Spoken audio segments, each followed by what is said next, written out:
Everything people do, they do for a reason. There's only so many reasons. There's a million stories, but there's only 6 reasons. 6 needs we're trying to meet. What's the first need? Do you guys remember? Certainty. We do a lot of things for certainty. Everything she was talking about to me was about certainty, if you listen. She felt uncertain. She's going to lose her child. Uncertain about, I'm going to go to jail.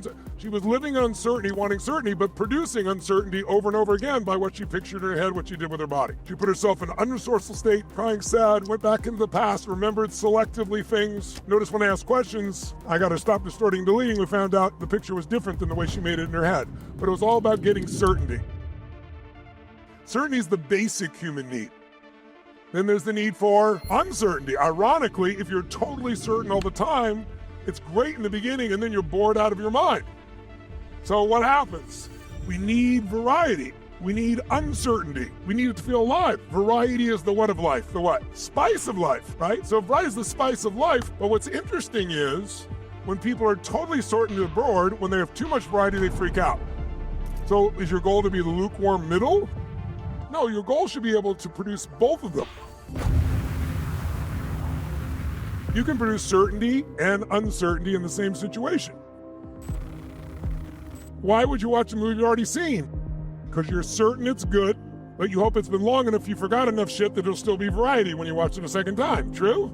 Third need is the need for significance, the need to feel unique, to feel special, to feel important. Who has that need? Everyone. The only difference is what's number 1, 2, 3, 4, 5, 6. The top 2 control the direction of your life.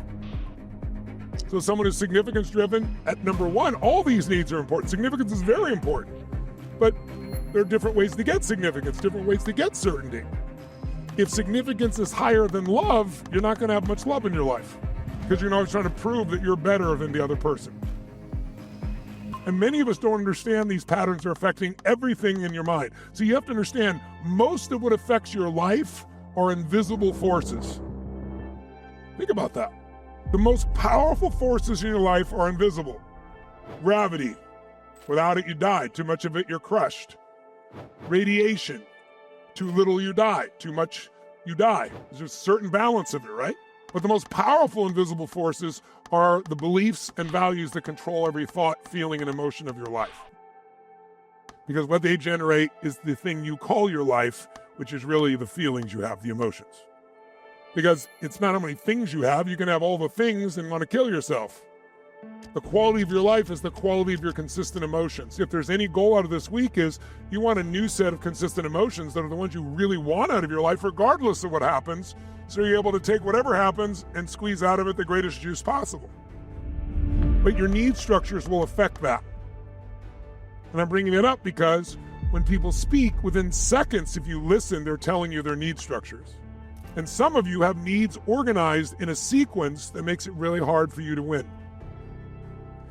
Besides significance, feeling unique and special and important, what else is another? What's the fourth need? It's love and connection.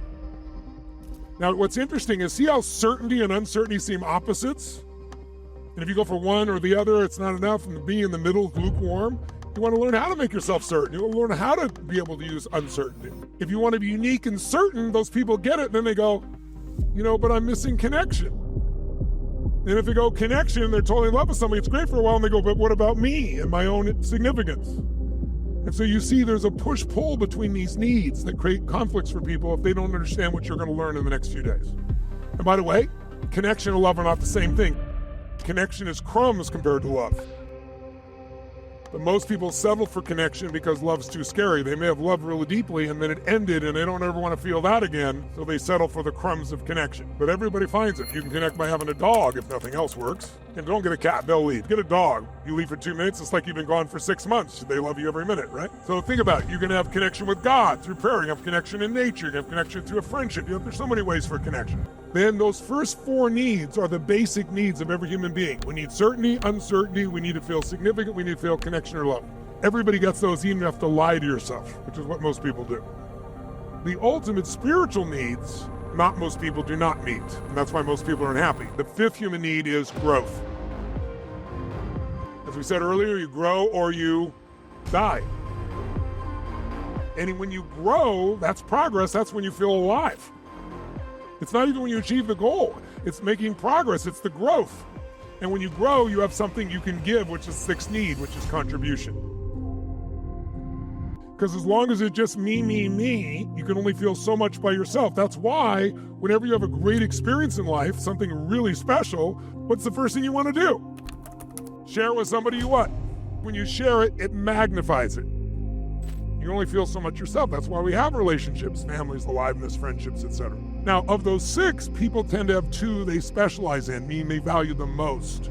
So if someone values certainty and you try to change things, they get really pissy or freaked out. They're there at a certain time, and if you're not that time, they freak out. Somebody with variety wants to jump out of an airplane. Somebody with certainty is like, you can go to hell. Somebody who's significance-driven is wanting significance. Everybody wants it, but if it's number 1, it's more important certainty, it's more important variety, it's more important love, it's more important growth or contribution. That usually creates real problems because the only way you know something's significant is by comparing it to something else. And the biggest mistake we all make as humans is we unfairly compare ourselves to others who are in a different stage of life or a different level of development or a different skill set or a different focus. And we also distort, delete, and generalize how great their life is compared to ours, which is why most people that go online, especially women, by the way, girls, young girls especially, get so depressed because they're comparing themselves to something that is totally fake and phony. People use filters, they create a world that isn't real. And then people look at themselves and go, I'm not that, I'm not enough. And it's much worse for girls because then there's the physical side of culture saying this is what's attractive or not. If you find out what the top needs are, when you're talking, you find out the needs. I already know what your problems are and what your opportunities are.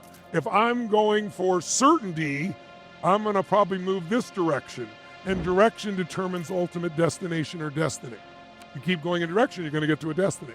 If I'm going, let's say, for uncertainty, I'm moving this direction. Does that make sense? If I'm trying to be significant, I'm going to do one thing. If I'm trying to feel love, that's another thing.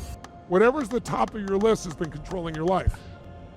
2 people can have the same needs even, but we have different rules for meeting them. And all rules is a set of beliefs about what has to happen for me to be successful or to me to be loved or to me to be whatever. You're going to discover not only do I have needs, but to meet those needs, I've developed kind of like, imagine the target is the need I'm after, and I have like this bow and arrow. The arrow is going to be my action, and I'm going to zone in on that, how I'm going to get there through the sight, and the sight is my values. So if I want freedom as a value, I'm wanting freedom because it's going to meet some of those needs, I think. Or I want security as a value. And if we shift the order of any of this, it changes completely how your brain experiences life.